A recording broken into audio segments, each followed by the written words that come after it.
গৌরী সীতারাম প্রেমানন্দে একবার হরি হরি বলুন নিতাই গৌরী সীতারাম প্রেমানন্দে একবার হরি হরি বলুন নিতাই গৌরী সীতারাম প্রেমানন্দে একবার হরি হরি বলুন। সমবেত ভক্তবৃন্দের চরণ আমার কোটি কোটি দণ্ডবত প্রণিপাত। আজ মধুসূদন মাসের শুক্ল পক্ষের সপ্তমী তিথি। বৈশাখ মাসের নাম কি? মধুসূদন মাস বা মাধব মাস। চৈত্র মাস মধু মাস, বৈশাখ মাস মাধব মাস, আর শুক্লপক্ষের সপ্তমী তিথি। এই তিথিকে কি বলে? জন্ম সপ্তমী। জন্ম সপ্তমী, জন্ম একজন মুনির নাম, তার নাম অনুসারে এই তিথিটার নাম হলো আপনারা জানেন অক্ষয় তৃতীয়ার দিন গঙ্গা পৃথিবীতে নেমে এসেছিলেন। সাগর বংশের রাজা উত্তরপুরুষ ভগীরথ বহু তপস্যা করে গঙ্গাকে মর্তে নিয়ে এসেছিলেন এবং পাতাল পর্যন্ত প্রবাহিত করেছিলেন। তার পূর্বপুরুষ 60,000 পূর্বপুরুষ তারা অভিশপ্ত হয়েছিল। গঙ্গার পবিত্র বাড়ি সিঞ্চনে তারা আবার পুনর্জীবন অভিশাপ। গঙ্গাকে যখন নামিয়ে আনছেন না, গঙ্গা আসছেন নামতে উঠতে এসেছেন, শাঁখ বাজিয়ে আসছে ভগীরথ আগে, শঙ্খ বাদন করতে করতে আসছে হিমালয়ের শিখর হতে, শঙ্খ বাজিয়ে বাজিয়ে আসছেন ভগীরথ আগে আগে, গঙ্গা পশ্চাৎ পশ্চাৎ। বিশাল জলধারা গঙ্গা, সেই জলধারায় সে কোথায় আটকে গেল বলুন দিকে একবারে? শিবের জটা। শিব জটাতে গঙ্গাকে ধর্ম, গঙ্গা জল পদে জল হরসের মহাদেব ধরেছেন গোবিন্দের পদধৌত জল নিজের জটায়। ভগীরথ তপস্যা করে মহাদেবকে তুষ্ট করলেন। মহাদেবের জটা হতে গঙ্গা বেরিয়ে এলেন, এসে কি করলেন? আবার আসছেন প্রবল বেগে। এবার বিশাল জন্মমণির আশ্রম, সেই আশ্রমকে ভাসিয়ে দেবেন মা গঙ্গা। তখন জন্মমণি বলছে, বেটি তুই আমার আশ্রম ভাসিয়ে দিবি? দেখ আমার কি ক্ষমতা, দেখ আমি এক গণ্ডূষে সমস্ত জল পান করব। এক গণ্ডূষে গঙ্গাকে পান করলেন, গঙ্গা চলে গেল জন্মমণির পেটে। ভগীরথ ভাবেন কত কষ্ট করে গঙ্গাকে নামিয়ে আনলাম, একবার শিবের জটা এসে আটকে গেল, সেখান থেকে নামিয়ে আনলাম, আমার জন্মমণির পেটে চলে গেল, তাহলে আমার অনিষ্ট পূর্ণ হলো না। তখন তপস্যায় বসে গেলেন ভগীরথ, জন্মমণিকে তুষ্ট করলেন। জন্মমণি তুষ্ট হয়ে বললেন, ঠিক আছে গঙ্গাকে আমি মুক্ত করে দেবো, আমার জানু দিয়ে, নিজের জানু দিয়ে গঙ্গাকে মুক্ত করলেন। গঙ্গা একটা নাম হয়ে গেল জাহ্নবী। জাহ্নবী গঙ্গার অপর নাম জাহ্নবী, জন্মমণির কন্যা, তাই জাহ্নবী। আজকে জন্ম সপ্তমী, আজ গঙ্গার উৎপত্তি বলে অনেকে, কেন উৎপত্তি? গঙ্গা জন্ম থেকে জন্মমুখী উৎপত্তি। আজ বসেবি মা গঙ্গার স্তব করবো, আমার সঙ্গে সবাই করুন। দেবী সুরেশ্বরী ভগবতী গঙ্গে ত্রিভুবন তারিণী তরণ তরঙ্গী শঙ্কর মৌলি নিবাসিনী বিমলি মমতিরাস্তাং তব পদ কমলি মমতিরাস্তাং তব পদ কমলি মমতিরাস্তাং তব পদ। জয় মা গঙ্গা।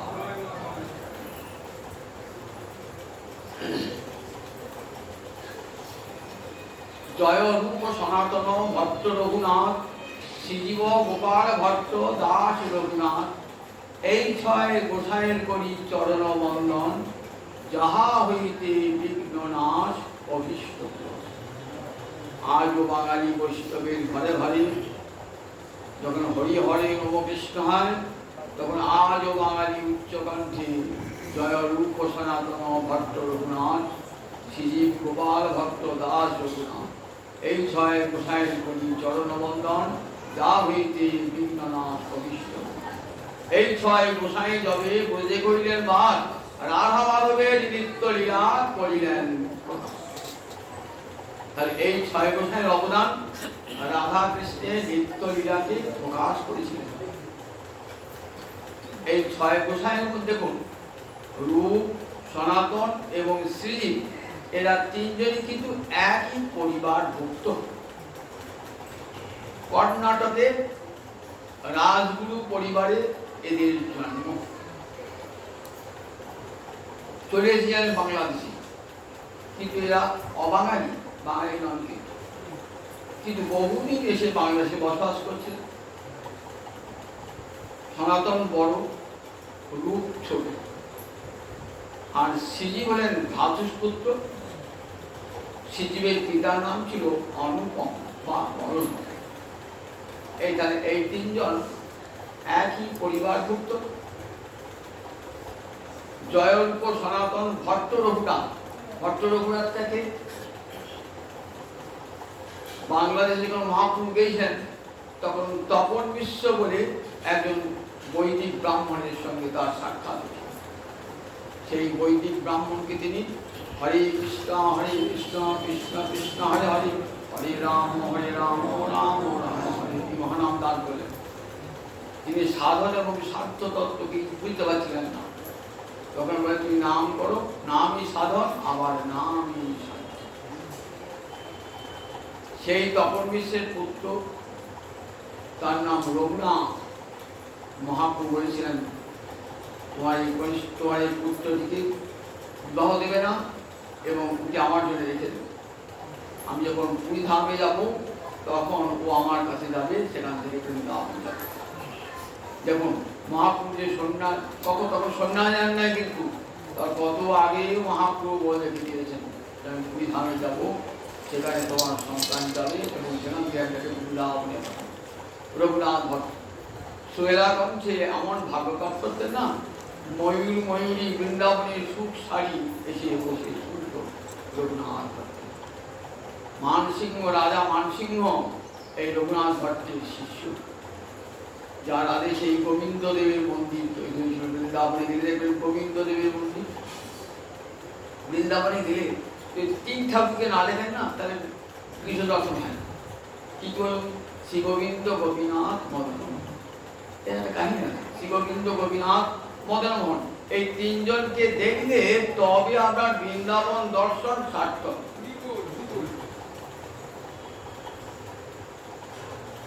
দ্বারকায় যখন কৃষ্ণলীলা শেষ হয়ে গেল, কৃষ্ণের পুত্র প্রদ্যুম্ন, তার পুত্র অনিরুদ্ধ, অনিরুদ্ধের স্ত্রীর নাম ছিল উষা। এই উষার ছেলের নাম বজ্রনাভ। উষা হলেন বানাসুরের কন্যা উষা। কৃষ্ণের নাতি অনিরুদ্ধের সঙ্গে এই বানাসুরের কন্যা উষার বিবাহ হয়েছে। তারই পুত্র বজ্রনাভ। দ্বারকার রাজা করলেন তাকে, যুধিষ্ঠির বসালেন সিংহাসনে, বসালেন এই বজ্রনাভ। আর যুধিষ্ঠির ভ্রষ্টা। বজ্রনাভের খুব ইচ্ছে একবার বৃন্দাবন দর্শন করবে, যে আমার প্রপিতামহের লীলাস্থলী। এলেন মায়ের সঙ্গে, মা উষা দেবীর সঙ্গে বৃন্দাবনে এসেছে। এসে কোথায় কোথায় ভগবান শ্রীহরি তার লীলা করেছেন, স্থানগুলি খুঁজে পাচ্ছেন না। কতদিন আগেকার ঘটনা, সব বনে জঙ্গলে ভর্তি। বলছেন, হে গোবিন্দ, কৃপা করে তোমার লীলাস্থলী দেখাও। হে বৃন্দাবন ধাম, তুমি তো চিন্ময় ধাম, কৃপা করে দেখাও আমার প্রপিতামহ কোথায় কোথায় লীলা করছে। এক একটি গাছ মাথা নড়িয়ে দেখাচ্ছে, লীলাস্থলী দেখাচ্ছে। দেখো এই যে ষাটপুর, আধার গোবর্ধন, এইসব এক একটা দেখাচ্ছে। এই যে কাম্যমন, এই যে বহিরমন, এইসব দেখা যায়। ইচ্ছা হলো কৃষ্ণমূর্তি নির্মাণ করবো বৃন্দাবনে। কৃষ্ণমূর্তি নির্মাণ করেন, ভাস্কর টাকা হল। ভাস্কর এসে প্রথম একটা মূর্তি নির্মাণ করলেন। মূর্তি নির্মাণ করে দেখাচ্ছেন উষা দেবী। বলে দেখো মা, কৃষ্ণ দেখতে এরকম ছিলেন? কারণ উষা দেবী সাক্ষাৎ কৃষ্ণকে দর্শন করেছিলেন। তো মা তুমি দেখেছো এরকম কৃষ্ণ ছিলেন? তা বলে মুখটা হয় না, মুখটা হয়েছে, মুখটা হয়। আবার তৈরি কর, আবার যে তৈরি কর। বলে মা দেখো তো এবার। তা বললেন দেখো চরণটা হয় না, মুক্ত হয়ে যাবে, চরণটা হয়। আবার তৃতীয়বার করলেন, তখন দেখলেন চরণটা হয়েছে কিন্তু মুখটা ঠিক হয়নি। তখন বললেন গোবিন্দের মূর্তির প্রতিমা পাওয়া যাবে না, সুতরাং তিনটে মূর্তি থাক, শ্রী গোবিন্দ, গোপীনাথ, মদন মোহন, এই তিনটে মূর্তি থাক। সেই তিনটে মূর্তি বৃন্দাবনে প্রতিষ্ঠিত করলেন। আপনারা যারা বৃন্দাবন যান তাদের মদন মোহনের মন্দির যমুনার তীরে গোবিন্দের মন্দির আছে, যেটা যোগপীঠ বলা হয়, গোবিন্দের মন্দির। আর গোপীনাথের কাম্যবনে গোপীনাথের মন্দির। এই তিনটেকে দর্শন করলে তবে বৃন্দাবন দর্শন। এই বৃন্দাবনে ছয় গোস্বামী গিয়ে কি করেছেন? রাধা গোবিন্দের নিত্যলীলা করিলেন। গোবিন্দের নিত্যলীলা প্রকাশ করে ছয় গোস্বামী। জয়রূপ, সনাতন, ভট্ট, শ্রীজীব, গোপাল ভট্ট। গোপাল ভট্ট কে ছিলেন? গোপাল ভট্ট অবাঙালি। গোপাল ভট্ট বেঙ্কট ভট্টের পুত্র। মহাপ্রভু যখন দক্ষিণ ভারতে যান তখন বেঙ্কট ভট্ট বলে এক ব্রাহ্মণের গৃহে চাতুর্মাস্য ব্রত পালন করেছিলেন। চাতুর্মাস্য ব্রত কখন হয়? শ্রীহরির শয়নেতে শ্রীহরির উত্থান পর্যন্ত এই 4 মাসের যে ব্রত তাকে বলে চাতুর্মাস্য ব্রত। সেই চাতুর্মাস্য ব্রত করেছিলেন কোথায়? এই বেঙ্কট ভট্টের গৃহে। সেখানে এই গোপাল ভট্ট মহাপ্রভুর সেবা করেছিলেন। পরবর্তীকালে এই গোপাল ভট্ট মহাপ্রভু শ্রীচরণে আশ্রয় পান। মহাপ্রভু এই আর রঘুনাথ দাস গোস্বামী, ইনি কিন্তু ব্রাহ্মণ নন। রঘুনাথ দাস গোস্বামী কে বলুন দেখি? এই কাছেই, খুব কাছেই আদি সপ্তগ্রাম, হুগলি জেলার আদি সপ্তগ্রাম। বাবার নাম ছিল গোবর্ধন দাস, জ্যাঠার নাম ছিল হিরণ্য দাস। দুজনই তৎকালীন যুগে রাজার মতো, বড় জমিদার কিন্তু রাজার মতো। বাপ জ্যাঠার একটি মাত্র সন্তান রঘুনাথ দাস গোস্বামী। সেই রঘুনাথ দাস গোস্বামী হলেন 6 গোস্বামীর এক গোস্বামী। আজও যদি রাধাকুণ্ডে যান না, রঘুনাথের স্মৃতি জেগে উঠবে। ওই রাধাকুণ্ডের তীরে বসে হা রাধে নয়ন জলে মুখ হাসি রাধানী সাক্ষাৎ দর্শন পেয়েছিলেন এই রঘুনাথ দাস গোস্বামী। এই 6 গোস্বামী বৈষ্ণব জগতে পরম আদরণীয়। তার মধ্যে রূপ, সনাতন, শ্রীজীব এরা বহু গ্রন্থাদি রচনা করেছেন। গোপাল ভট্ট হরিভক্তি বিলাসের অনেক শ্লোক সংগ্রহ করে সনাতন গোস্বামী পাদকে দিলেন। সনাতন গোস্বামী পাদ হরিভক্তি বিলাস দিলেন, কিন্তু শ্লোকগুলি সংগ্রহ করেছিলেন বিভিন্ন পুরাণ থেকে সংগ্রহ করেছিলেন গোপাল ভট্ট। সেই জন্য সনাতন গোস্বামী পাদ লিখেছেন এটি গোপাল ভট্টের নিজে টিকা দিয়েছেন, লিখেছেন গোপাল ভট্টের লেখা। আর রঘুনাথ দাস গোস্বামী বহু গ্রন্থ লিখেছেন, আর রঘুনাথ ভট্ট ভাগবত পাঠ করতেন। রূপ গোস্বামী সনাতন গোস্বামীর ছোট ভাই। এরা 4 ভাই, তাদের 3 ভাই মহাপ্রভুর অনুগ্রহীত। এই 3 জন, এই রূপ, সনাতন এবং শ্রীজীবের পিতা কোথায় অনুগ্রহ পেয়েছিলেন?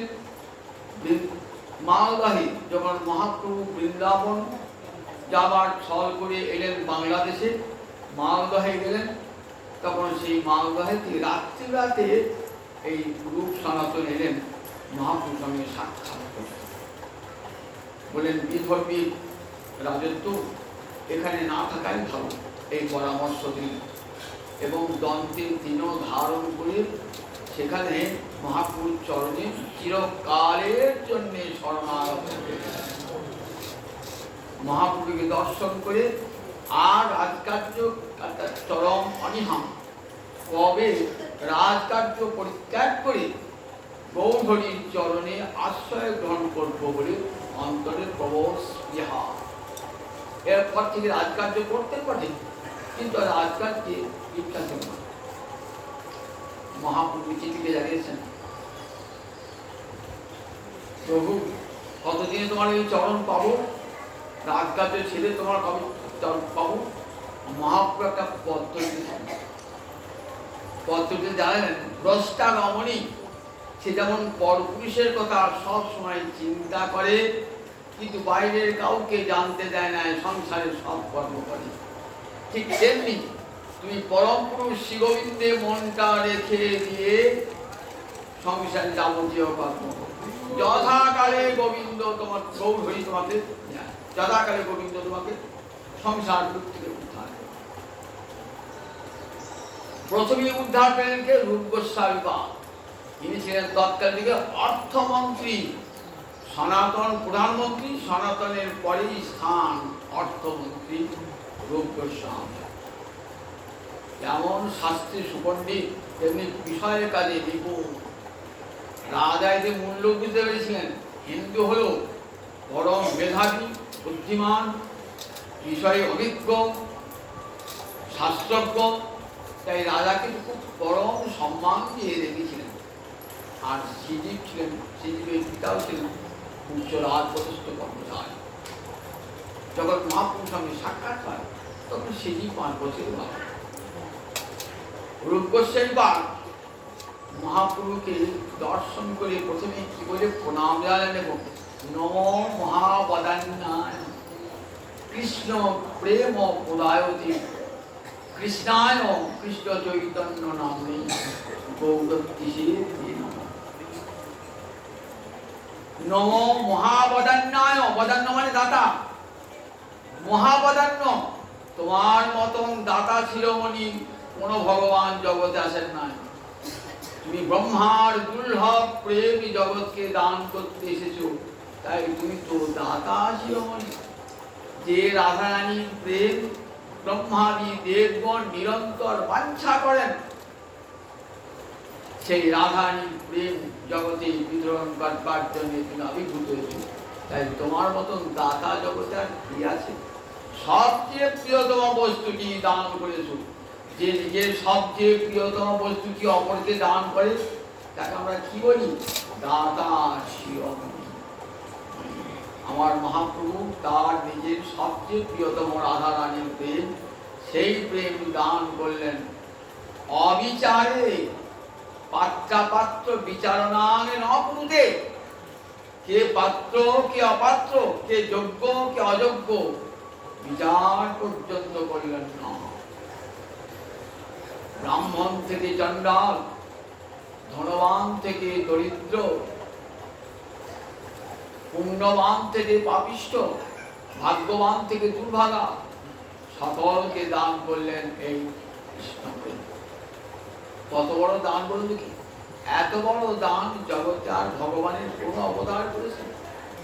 তাই নম মহাপদান্যায়। কি যদি বদান্য? কৃষ্ণ প্রেম প্রদায়। তুমি জগৎকে কৃষ্ণ প্রেম দান করেছো, তাই তুমি দাতা শিরোমণি। পরে কারণ কি বললেন? নম মহাপদান্যায়। কেন আমাকে প্রণাম জানাচ্ছ? তুমি দাতা বলে আমি কি দান করেছি? কৃষ্ণ প্রেম। তুমি কৃষ্ণ প্রেম দান করেছো, যা মুক্তিও উপরি। কৃষ্ণায়, তুমি সেই কৃষ্ণই এসেছো কৃষ্ণ চৈতন্য নামে। জীবের হৃদয়ে কৃষ্ণ চেতনা জাগ্রত করবার জন্য তোমার আবির্ভাব। কিন্তু রংটি বল দিয়েছ গৌরত্তিষে। এবার গৌরবর্ণ রাধারানীর অঙ্গকান্তি ধারণ করে এসেছো প্রভু, তোমাকে কোটি কোটি নমস্কার। এই রূপ গোস্বামী পাদ প্রথমে বাটা বলেন, দুটো চর পাঠালেন যে মহাপ্রভু কখন বৃন্দাবন যাবেন। দুটো চর এসে খবর দিলেন যে মহাপ্রভু বৃন্দাবন চলে গেছে। তখন রূপ গোস্বামী শ্রীজীবের পিতা অনুপমকে সঙ্গে নিয়ে বৃন্দাবনের উদ্দেশ্যে রওনা হল। তখনকার দিনে বৃন্দাবন হেঁটে হেঁটে যেতে 3-4 মাস সময়। এখন যেমন 30 ঘন্টা চলে গেলেন বৃন্দাবন, তখন 30 দিনেও যাওয়া হতো না, 3-4 মাস। রূপ সনাতন যখন, রূপ আর অনুপম যখন প্রয়াগে এসে উপস্থিত হয়েছেন, তখন শুনলেন মহাপ্রভু বৃন্দাবন থেকে ফিরে এসেছেন। আর বৃন্দাবন যেন ওইখানেই প্রয়াগেই রূপ গোস্বামীর সঙ্গে সাক্ষাৎ, রূপ এবং শ্রীজীবের পিতা অনুপমের সঙ্গে সাক্ষাৎ। প্রয়াগে একটা ঘাট আছে, তার নাম দশাশ্বমেধ ঘাট। মহাপ্রভু ওইখানে নিকটে এক ব্রাহ্মণী গৃহে ভিক্ষা। ভিক্ষা মানে সন্ন্যাসী ভিক্ষা কি বলে? সন্ন্যাসীর ভোজনকে বলে ভিক্ষা। সন্ন্যাসীর ভোজনকে বলে ভিক্ষা। আর দাক্ষিণাত্য ব্রাহ্মণী গৃহে ভোজন, সেখানে গেলেন রূপ এবং তার ভ্রাতা কাঙালের মতো দাঁড়িয়ে আছে, হাঁটু গেলে রচনা। মহাপ্রভু পরিচয় দান করলেন, জানো এরা গৌড়ের উচ্চ পদস্থ রাজ কর্মচারী, সব ত্যাগ করে দিয়ে আজ এসেছে দেখো আমার চরণে আশ্রয়। দাক্ষিণাত্য ব্রাহ্মণ পরম আদর করে তাদের ভোজন করালেন। এরপর মহাপ্রভু প্রয়াগের দশাশ্বমেধ ঘাটে 10 দিন ধরে থাকলেন মহাপ্রভু। কি জন্যে? রূপ গোস্বামীকে ভক্তি রস শিক্ষা দান পাঠ। চৈতন্য চৈতামৃতের নাম রূপ শিক্ষা। প্রয়াগের দশাশ্বমেধ ঘাট কবিরাজ গোস্বামী পান। যখন রূপ গোস্বামী শিক্ষার কথা বলছেন না, সেই অধ্যায়ের ভূমিকায় বলছেন। অধ্যায়ের ভূমিকায় কি বলছেন দেখুন। বৃন্দাবনিয়ান রসকেলি বার্তান কারে নলুক্তান। বৃন্দাবনের রসকেলি বার্তা, রসময় লীলা, রাধা মাধবের যে রসময় লীলা, কালে লুপ্তান, কালে কালে সেটা লুপ্ত হয়ে গিয়েছিল। কালে কালে লুপ্ত হয়ে গিয়েছিল। তাই নিজ শক্তি উৎকণ্ঠিত হয়ে নিজ শক্তি সঞ্চার্য শিরূপী বেতনত নষ্ট। রূপ গোস্বামীর মধ্যে নিজ শক্তি সঞ্চার করলেন।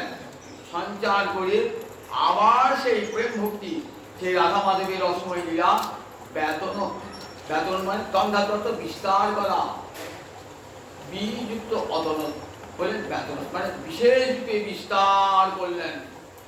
কত গ্রন্থ রচনা করলেন রূপ গোস্বামী, সনাতন গোস্বামী পাদ, শ্রী গোস্বামী পাদ, সব সংস্কৃত ভাষায় লেখা। তো এগুলো খুব পড়বার ক্ষমতা খুব কম লোকের। সংস্কৃত ভাষায় যদি ভালো দখল না থাকে, এইসব গ্রন্থ আয়োজিত করা বড় কষ্টকর ব্যাপার। কত গ্রন্থ আয়োজন আছে, তার মধ্যে সব রাধা গোবিন্দের লীলা, যে সমস্ত লীলা ভাগবতেও পাওয়া যায় না, সেই সমস্ত লীলা এই গোস্বামী গ্রন্থে পাওয়া যায়, গোস্বামী শাস্ত্রে পাওয়া যায়। বৃন্দাবনের সমস্ত লীলাস্থলী উদ্ধার করেছেন। আবার সমস্ত বেদ পুরাণ আদি তত্ত্বকে ওই গোস্বামী শাস্ত্রের মধ্যে প্রকটিত করে রাধা কৃষ্ণের লীলাকে জগতে প্রচার করেছেন। বেতনত মানে বিস্তার করলেন। কি করে? রূপের মধ্যে শক্তি সঞ্চার করলেন। কেমন করলেন? প্রভু বিধ প্রাণীব লোক সৃষ্টি। প্রভু অত গোবিন্দ, বিধ মানে বিধ মানে ব্রহ্মাতে, প্রাগীব সৃষ্টির পূর্বে কি করেছিলেন? লোক সৃষ্টি। কি করে লোক সৃষ্টি করতে হবে সেই শক্তি সঞ্চার করেছেন কৃষ্ণ ব্রহ্মার মধ্যে। ব্রহ্মার মধ্যে সেই সৃষ্টি শক্তি সঞ্চার করেছিলেন। তাই ব্রহ্মার সৃষ্টি করেন নাই, সৃষ্টি গোবিন্দ করেছেন। ব্রহ্মা পরে সেগুলি প্রকাশ করেছেন। তাই ব্রহ্মার সৃষ্টি কি বলে? বিসর্গ। গোবিন্দের সৃষ্টি স্বর্গ, ব্রহ্মার সৃষ্টি বিসর্গ। বেদে কুতয়ং বিশিষ্টি বলা আছে, কেমন করে সংসার সৃষ্টি হল সেখানে যেটা পরিষ্কার করে বলা আছে বিসর্গ।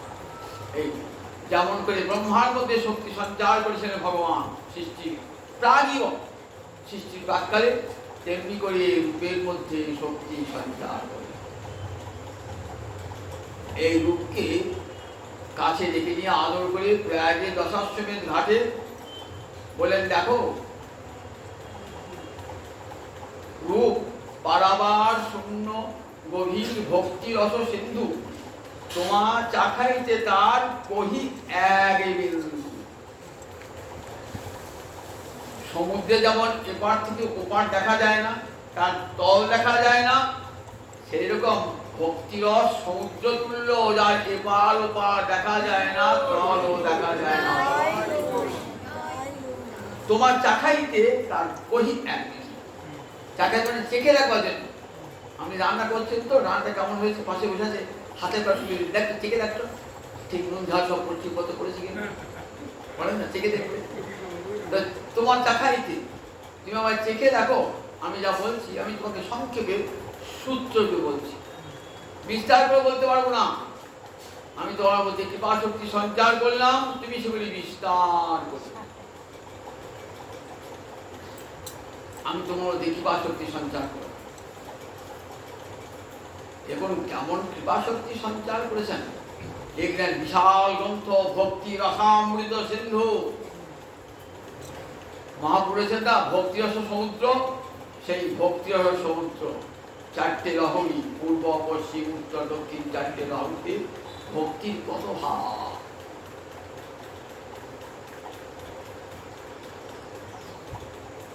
ভক্তি রসামৃত সিন্ধু রচনা করলেন। রচনা করার প্রথম মঙ্গলাচরণে বলছেন, মঙ্গলাচরণে কত দীনতা, হৃদিজস্য প্রেরণয়া প্রবর্তিত অহং বরাক রূপ তস্য হরে পদকমলম বন্দে চৈতন্য দীনস্য। আমি সেই শ্রীহরির স্বরূপ, সেই চৈতন্য দেবের পদকমল আমি বন্দনা করি। কোন চৈতন্য দেব?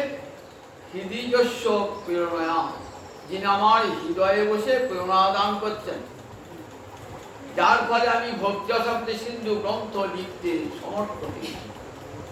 তারই করুণায় হৃদিজস্য প্রেরণয়া, যার করুণায় লিখছি। বরাক রূপবি, বরাক মানে ক্ষুদ্র, আকৃতি ক্ষুদ্র, আমার কোনো জ্ঞান বুদ্ধি কিছুই নাই, আমার শাস্ত্র জ্ঞান নাই, বুদ্ধি নাই, বিবেক নাই।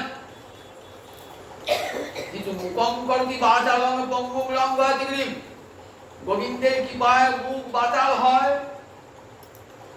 পঙ্গু গিরি লঙ্ঘন করে, তাই তোমারই কৃপায় আমি এই গ্রন্থ রচনা করছি। হৃদিজস্য বরাক রূপবি, দেখেছেন কত দীনতাটি গ্রন্থ লেখবার সময় এত বড় যা করেছেন। জাহাজ, বিদ্যার জাহাজ, যারা ভক্তি রসামৃত সিন্ধু পড়বেন তারা দেখবেন রূপ গোস্বামী পাল বিদ্যার জাহাজ। শুধু ভক্তি রসামৃত সিন্ধু, সিন্ধু নিচে কি পাওয়া যায়? মুক্তা পাওয়া যায়। নীলমণি একটা মুক্তা, সেখান থেকে কি বার করলেন? উজ্জ্বল নীলমণি, বিশাল গ্রন্থ, রসের কত প্রকার ভাগ, কত নায়ক, কত নায়িকা, সিংহারসের প্রকার ভেদ, কত দুটি, কত বিস্তার করে বর্ণনা করলেন সব সংস্কৃত ভাষায়। কাকে রাগ বলে, কাকে অনুরাগ বলে, কাকে ভাব বলে, কাকে মহাভাব বলে, রসের শত শত ধারা। উজ্জ্বল মণি, সিন্ধু থেকে ডুবুরি যেমন মণি নিয়ে আসে, তেমনি উজ্জ্বল মণি উপহার দিলেন। ভক্তি রসামৃত সিন্ধু, উজ্জ্বল মণি, বিদগ্ধ মাধব, ললিত মাধব, আর নাটক চন্দ্রিকা, তিনখানি নাটক দানকারী গোপুর, তিনখানি নাটক রচনা করলেন। নাটকের তত্ত্ব রচনা করলেন নাটক চন্দ্রিকা। কত পদ্য বিভিন্ন লীলাকে অবলম্বন করি, তার সেই গ্রন্থে নাম হল পদ্মাবলী। কত স্তব, রূপ গোস্বামীর স্তবমালা, প্রচুর স্তব রূপ গোস্বামী। হংসদূতম, উদ্ধব সন্দেশ, রূপ গোস্বামী সব কাব্য, কাব্য। হংসদূতম, হংসকে দূত করে পাঠাচ্ছেন ললিতা যখন শ্রীকৃষ্ণ। এগুলিকে বলা হয় দ্রুত কাব্য, দয়দীভূত দ্রুত কাব্য, দূত মানে মেসেঞ্জার, যে সংবাদ নিয়ে যায় তাকে কি বলে? তাকে বলে দূত। আমাদের প্রাচীন ভারতবর্ষের আমাদের প্রায় দ্রুত কাব্যের প্রচলন ছিল। মহাকবি কালিদাস মেঘদূত কাব্য রচনা করেছিলেন, শুনেছেন তো? জগৎ বিখ্যাত হয়েছেন কালিদাসের মেঘদূত। এক যক্ষ তার অভিশাপেতে, কুবের অভিশাপেতে যক্ষ অভিশপ্ত হয়ে রামগিরি পাহাড়ের চূড়ায় নির্বাসিত, একটি বৎসর নির্বাসিত। আষাঢ়স্য প্রথম দিবসে মেঘমাশ্লিষ্ট শান বপ্রক্রিয়া পরিণত গজমে দদর্শ। পয়লা আষাঢ়, দেখছেন নূতন মেঘ কোথায় যাচ্ছে? পূর্ব দিক থেকে উত্তর দিকে যাচ্ছে। উত্তরে কি আছে? অলকা নগরী, যেখানে যক্ষের পত্নী আছে, যাকে না দেখে থাকতে পারতো না যক্ষ, আজ তারই বিরহে কাতর হয়েছে যক্ষ। মেঘকে দেখে, মেঘকে দুর্যোগে বরণ করেছেন, দুর্যোগে বরণ করে কি করেছেন? গিরিমল্লিকা ফুল দিয়ে তুলসী ফুলের অর্ঘ রচনা করেছেন, ওহে মেঘ, আমি তোমাকে দুর্যোগে বরণ করছি, তুমি আমার কুশলময়ী বার্তা নিয়ে গিয়ে আমার প্রিয়তমাকে দিয়ে। মহাকবি কালিদাস কশ্চিৎ যক্ষ বিরহ গুরুনা সাধিকার প্রমত্ত সাবিনাস্তং গমিত মহিমা বর্ষ ভক্তির ভক্তি যক্ষশ্চক্রী জনকতনে আসনার পুণ্যত কিছু সিদ্ধ ছায়া তুলসু বসতি রাম বিদ্যাস্বীষু। রামগিরি পাহাড়ি আশ্রম আশ্রমে ঘুরে আসি, কত প্রেমের কাব্য, কত সুন্দর প্রেমের কাব্য। এসব পড়বার লোক নয়, এসব সাহিত্য বোঝবার লোক নয়, এসব বোঝবার লোক নয়, এসব প্রায় লুপ্ত হয়ে যাওয়ার পথে। কারণ সংস্কৃত ভাষার আর অনেকেই পড়েন না। শ্রীমদ্ ভাগবত গীতা ইত্যাদি পাঠ করতে গেলে সংস্কৃত ভাষার প্রবল অধিকার থাকা যায়, নইলে কিন্তু ওই দুধের বদলে ফল খাওয়া হয়। এগুলি ভালো করে জানতে হয়, বেদান্তাদি দর্শন, শ্রী গোস্বামী ভক্তি সন্দর্ভ, তবে ঠিক ঠিক ব্যাখ্যা হয়, সিদ্ধান্ত। শ্রীমদ্ ভাগবত বেদ বৃক্ষের ফল, বেদ বৃক্ষের ফল। আমি বেদই বললাম না, আপনার বৃক্ষের ফলটা বলি করে। যার জন্য এই বিজয় গোস্বামীরা সব শাস্ত্রে সুপণ্ডিত ছিলেন, সুপণ্ডিত। সেই জন্য বলেছেন কখনো যার তার মুখে শ্রীমদ্ ভাগবত শ্রবণ করবে না। অর্থের জন্যে, শিষ্য সংগ্রহের জন্যে কোনো কিছুই জ্ঞান নেই, কিছুই না, কারণ বটতলার বই নিয়ে ভাগবত আশারি গল্প করে ভাগবত পাঠ করছেন, ভক্তি নষ্ট হয়ে যায়।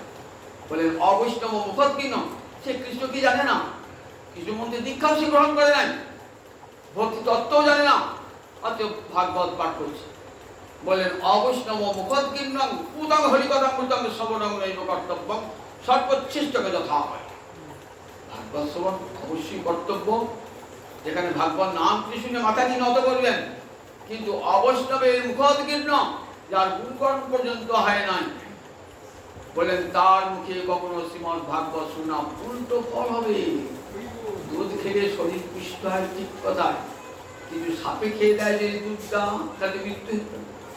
তেমনি পারমার্থিক জগতে মৃত্যু করে যাবে যদি অবৈষ্ণবের মুখোদ্গীর্ণ হরিকথা শ্রবণ করে, কীর্তন যদি শ্রবণ করে। কীর্তন, কীর্তনীরা কি বলে জানেন তো, যে রাধা রাধীলা মানে জীবাত্মার সঙ্গে পরমাত্মার মিলন। কি কথা, দেখুন কত অপরাধজনক কথা। তাহলে রাধানি গোপীরা জীবাত্মা, জীবাত্মা তো আমি, আপনি ততস্থা শক্তি, আমাদের সঙ্গে রাসের মিলন হবে গোবিন্দের। গোবিন্দেরই অংশ সম্ভূত কোটি কোটি গোপী, তারা সব বিরাটিনী শক্তির পরিকর, তাদের সঙ্গে শক্তিমান গোবিন্দের মিলন। আমি আপনি কখনো রাস করতে পারি না। যেমন কীর্তন শুনছেন, ভজন করছেন, কথাগুলো তো এসে বলছেন আজ আমার কি জানো, আজ আমার হচ্ছে জীবাত্মার সঙ্গে পরমাত্মা মিলন, জীবাত্মার সঙ্গে পরমাত্মা মিলন। গোপীরা সব জীবাত্মা, গোপীরা হেরাদি শক্তির মূর্তি, তারা গোবিন্দেরই অঙ্গ সম্ভূত। গোবিন্দের অঙ্গ হতে রাধারানী, রাধারানী অঙ্গ হতে কোটি কোটি গোপী, তারা সব হেরাদিনী মহাভাগবতী। আমরা মহাভাগবতী, আমরা সত্যের চেষ্টা করি কোনো মহাভাব পাবো না, জীব কখনো মহাভাববতী হয় না। তাহলে মহাভাব সরস্বতীদের সঙ্গে গোবিন্দের আশীলা, তাই কীর্তনীয়রা ওসব পড়াশোনা করে না, বললেন বা একটা সব হাত তালি পেয়ে গেল, দারুণ কথা বলতো, জানতাম পারতো জীবাত্মার সঙ্গে পরমাত্মার আসিতে হয়, এগুলো সব অপরাধ। তাই বলছে অবৈষ্ণব মুখোৎকীর্ণ পুতং হরিকথা পুতং শ্রবণং নৈব করতে হবে। অবৈষ্ণবের মুখোৎকীর্ণ হরিকথা কাপড় শ্রবণ করে দেন সর্বোচ্ছিষ্ট দশা হবে, সর্বোচ্ছিষ্ট দশা হবে। গোস্বামী পান্ডা কত সযত্নে বেদান্তাদি শাস্ত্র অনুসরণ করেছেন এবং সেই অনুসরিত ভাগবতের সিদ্ধান্ত রেখে গেছেন। আমাদেরকে নতুন করে কিছু ভাবতে হবে না, তারা যা দিয়ে গেছেন সেটা বললেই হবে, সেটা বললেই হবে। আমাদেরকে নতুন করে মন করা কোনো সিদ্ধান্ত যাবে না, তারা যা বলে গেছেন সেটাই আপনার কাছে না। কখনো মন করার কথা ভাগবতী বলার অবকাশই নেই। রূপ গোস্বামী পাঠ ভক্তি অসামতে হংসদূতম বলে কাব্য বলিলেন। হংসদূতম মেঘদূতের অনুকরণে হংসদূতম, হংসদূতম বললেন মথুরায় গেছেন কৃষ্ণ, তো রাধারানী কৃষ্ণ বিরহে পাগলিনী। তখন রাধারানী কেমন দশা, দশমী দশা শুনেছেন তো, বিরহে একটা দশার নাম দশমী দশা, মৃত্যু হয়ে যায়। কিন্তু রাধারানী মৃত্যু হবে না, মূর্ছা দশা আছে। কখনো উদ্ঘূর্ণা, কখনো চিত্রজল। উদ্ঘূর্ণা মানে পাগলের মতো আচরণ, কৃষ্ণ নাই তো রাধা অভিশাপ করছে, অভিশাপে বসন করে আমাকে সাজিয়ে দে, আমি অভিশাপে যাবো। তো দেখ আজ সংকেত কুঞ্জ অভিশাপ হবে, আজ অভিশাপ আমাকে দিয়েছ। সখীরাম মন্দিরা কাঁদছেন, কি বলবেন, কৃষ্ণ নাই অভিশাপ হবে কেমন করে? চল সখী অমুক খুঁজে নিয়ে চল, তমুক খুঁজে চল, সখী চলা যমুনার তীরেতে দেখ ওই ফুল ফুটেছে, সেই ফুল নিয়ে মালা তৈরি করো। দেখ আজ কৃষ্ণকণ্ঠে পড়া আপন মনে মালা গাচ্ছে, কৃষ্ণ নাই তো তত মনে এইসব উদ্ঘটনা দশা। আর চিত্রজল্প মানে পাগলের মতন বলা হচ্ছে না, পাগলের মতো বলা হচ্ছে। সেই অবস্থা করে চল আমাকে যমুনায় নিয়ে চল। ওই যমুনার তীরে নীরে কত খেলা, আমার প্রাণ আছে। আমি যমুনাতে দেখলে আমার মনটা শান্ত হবে, একবার নিয়ে চল। চল ললিতা, বিশাখা আমাকে নিয়ে চল। যমুনার যে একটা কুঞ্জ, সেই কুঞ্জে প্রবেশ করেছে রাধারানী, দেখছেন কৃষ্ণ নাই।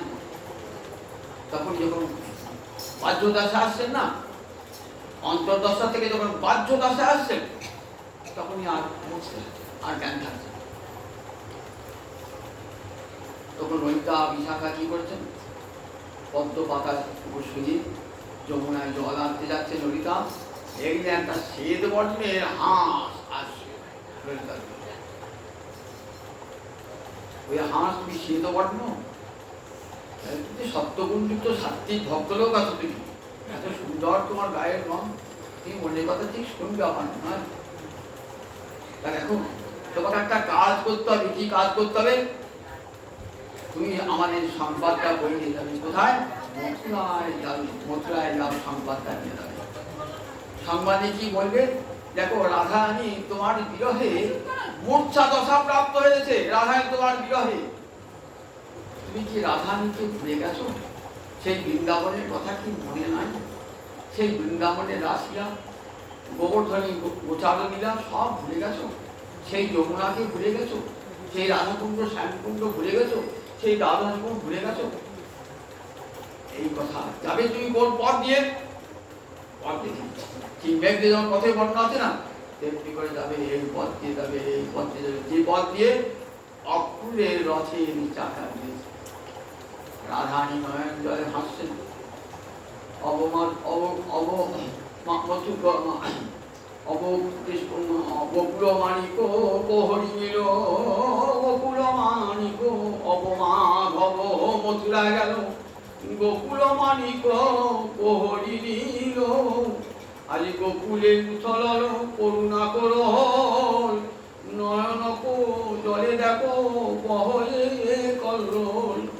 অব মাধব মথুরাপুরেতে গেল, মাধব মথুরাপুরে আমার গোকুল মানিক প্রহরী নীল, বলি কে হরে নীল রে, গোকুল মানিক আমার কে হরে নীল রে। এই সাধের বলল আধারে করে কে হরে নীল রে, আমি কারবা বন্ধ করেছিলাম কে হরে নীল রে। নয়ন জল ভাসছে না আর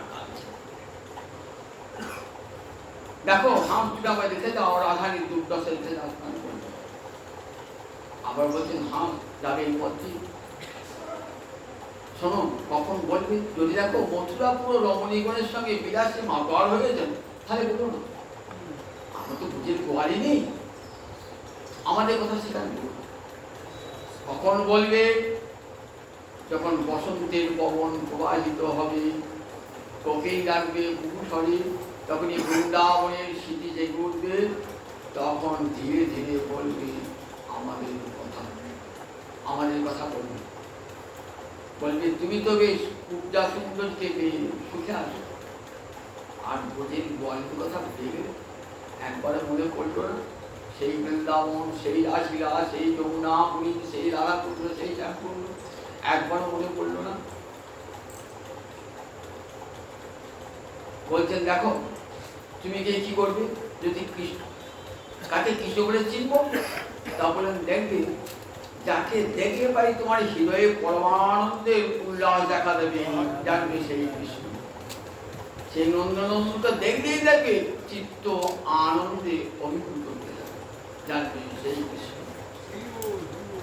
আকর প্রতিষ্ঠিত নয়ন, আজানুলম্বিত বাহু দেখবে, ইন্দ্র নীলমণিবৎ বাহু দর্শন করবে, তাকে দর্শন করে বলবে আমাদের কথা।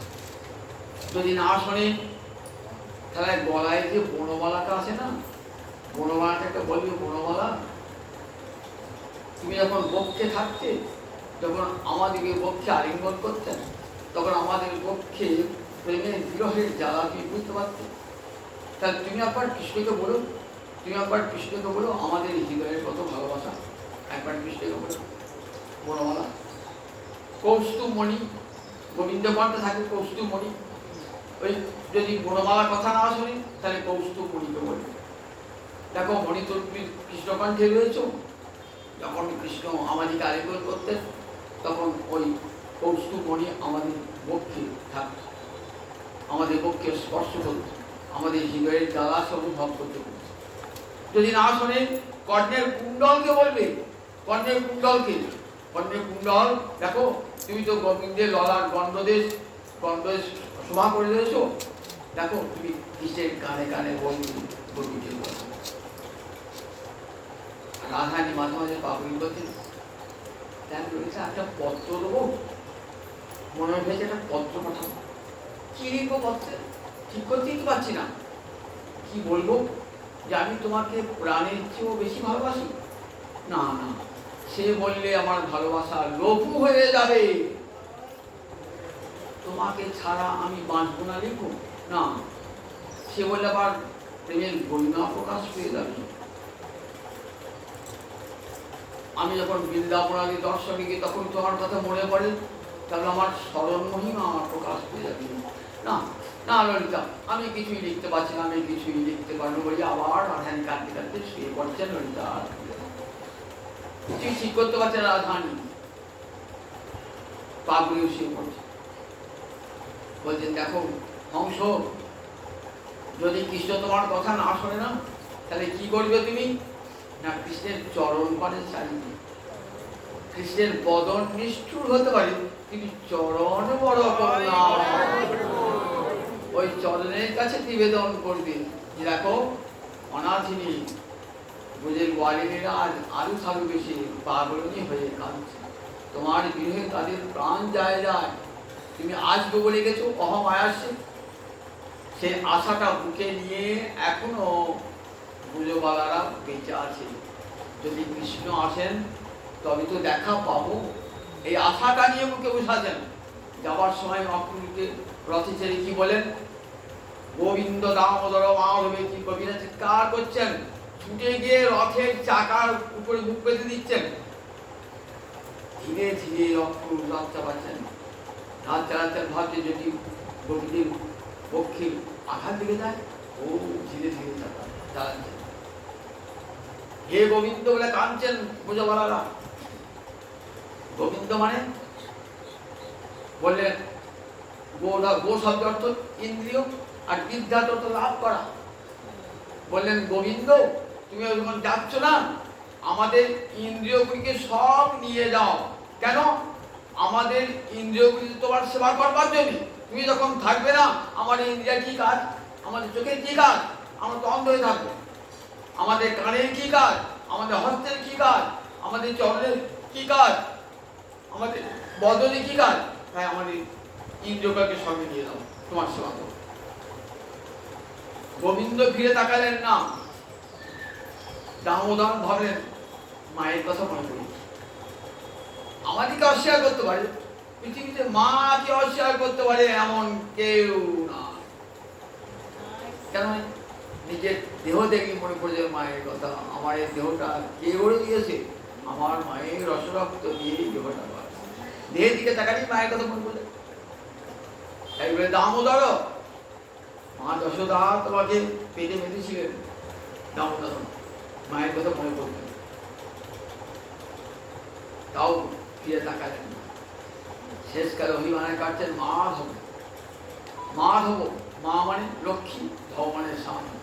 যাও যাও, তুমি এখন আর গোপীনাথ নও, এখন তুমি লক্ষ্মীপতি, লক্ষ্মীকান্ত নারায়ণ। তুমি এখন লক্ষ্মীকান্ত। তুমি তোমায় রাধা না থেকে বাহারে বলিবে না হে, তোমায় গোপীনাথ থেকে বাহারে বলিবে না হে।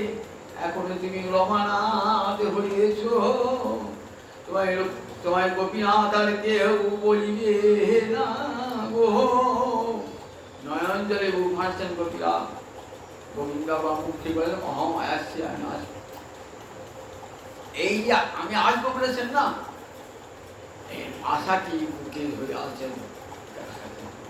তাই গোপীরা প্রাণ ত্যাগ করতে পারছেন না। গোপীগণের চোখের জলে যমুনার পাশে পাশে আর একটা নদী বয়ে চলেছে। তার যেমন তরঙ্গ যমুনার তরঙ্গকে তিরস্কার করছে। তাই ললিতা বলছে, দেখো রাধারীর তো মৃত্যু হয়ে যেত, কিন্তু যমরাজা তার মৃত্যুকে স্বীকৃতি দান করছেন না। কেন করছেন না? না তার কনিষ্ঠা ভগিনী যমুনার অপমান হয়েছে। কি করে অপমান হলো? পাশে যে রাধারীর চোখের জলে নদীটা বইছে না, সেই নদীটা দেখলে কেউ আর যমুনার দিকে তাকাবে না। তাই যমুনার অপমান হয়েছে তো, তাই যমরাজা বলছেন তোমাকে মারবো না, তুমি বেঁচে থেকে দুঃখ পাও, কষ্ট পাও। যমরাজা তার মৃত্যুকে পর্যন্ত অঙ্গীকার করছেন না। এমনি করে শেষে বলে, তুমি দেখো যদি গোবিন্দ তোমার দিকে ফিরে না তাকায়, তাহলে গোবিন্দের চরণের দিকে চোখ রেখে আমাদের প্রার্থনা জানিও। যে ব্রজবালারা তোমার চরণকে আশ্রয় করেছিল, সেই চরণ নিশ্চয়ই কৃপা করবে। বিদ্যাপতি কহে নিকরুণ মাধব গোবিন্দ দাস রস। একটা পদাবলী আছে, যেটা বিদ্যাপতি আর গোবিন্দ দাস দুজনে লিখেছিলেন। বিদ্যাপতি বলে নিকরুণ মাধব, এই মাতৃ পদে বিদ্যাপতি ভাই নিকরুণ মাধব, নিষ্ঠুর মাধব, করুণা নাই। গোবিন্দ দাস যা লিখতে পারেন, গোবিন্দ দাস পূরণ করছেন গোবিন্দ দাস কহে রস। না না না, গোবিন্দ দাস বিরহ রস আস্বাদন করছেন, বিপ্লম্ব রস জগৎবাসীকে শিক্ষা দান করছেন। দেখো এমনি করে বিরহ রসে নবিনা বিপ্লম্বে ন সম্ভব পুষ্টি মধুতে। বিরহ ছাড়া কখনো মিলন মধুর হয় না। তাই এই বিরহ রসই জীবন, ভক্তের জীবন। চোখের জলে বুক ভাসিয়ে ভক্ত কাঁদবে তবে তো গোবিন্দ দেখা দেবে। এই ভাগবতের সাধনা চোখের জলের সাধনা। আগে তুমি বলেছি না, যখন গদাধর পণ্ডিত ভাগবত করতেন আর মহাপ্রভু পাঠ শুনতেন তো সেই কপি ভাব নিয়ে করতেন তো, অক্ষরগুলি সব নষ্ট হয়ে গেছে মহাপুরুষ নয়ন জলে। শ্রীমৎ ভাগবত নয়ন জলেরই শাস্ত্র, শ্রীমৎ ভাগবত নয়ন জলের শাস্ত্র। তারপরে দেখো সেই শ্রীমৎ ভাগবত আমার মহাপ্রভু করুণার দান জগতের জীবকে দিলে। দেখো এই যদি গোবিন্দ লীলা আস্বাদন করতে যাও, কৃষ্ণের আস্বাদন করতে যাও, ভাগবত পড়ো, সেই সঙ্গে গোস্বামী শাস্ত্র পড়ো, জীবন ধন্য হয়ে যাবে। বৃন্দাবনের রসকলি বার্তা, রূপ সনাতনাদি গ্রন্থ পাঠ করলে বৃন্দাবনের রসকলি বার্তা জানতে পারবে, মানব জীবন ধন্য হয়ে যাবে। আর পাঠ করা যাবে। আবার আগামী দিন কোশ্চেন কথা বলবো, এখানে যাচ্ছি ভাগবতী কথা।